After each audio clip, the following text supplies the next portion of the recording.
కార్తీక ఏకాదశి పర్వదినాన్ని పురస్కరించుకుని స్థానిక శివజ్యోతి థియేటర్ సమీపంలోని రావి ఆంజనేయ స్వామి గుడి ప్రాంగణంలో శ్రీ చైతన్య టాక్సీ స్టాండ్ ఆధ్వర్యంలో స్వామివారికి పంచామృతాలతో అభిషేకం, తమలపాకులతో ప్రత్యేక పూజలు నిర్వహించారు.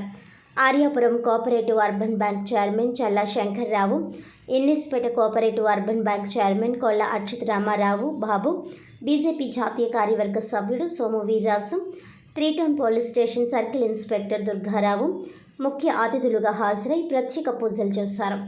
అనంతరం భక్తులకు పులిహోర ప్రసాదం పంపిణీ చేశారు. కార్తీక ఏకాదశి కావడంతో భక్తులు పెద్ద సంఖ్యలో హాజరై తమలపాకులతో పూజా కార్యక్రమాలు నిర్వహించారు. ఈ కార్యక్రమంలో ఆలయ కమిటీ అధ్యక్షుడు ఎం కృష్ణమాచార్యులు, సభ్యులు వీరపండు, Kondapalli Venkataramana, Singapalli Venkateswararao, నారిన Anand, Nageswararao, Goli Veerabhadrarao, Durvasula Ramakrishna, B Apparao, Subrahmanyam, K Harikrishna, catering Satish, Madda Ramarao and Rajendra Prasad, Chellupaina Suryarao తదితరులు పాల్గొన్నారు.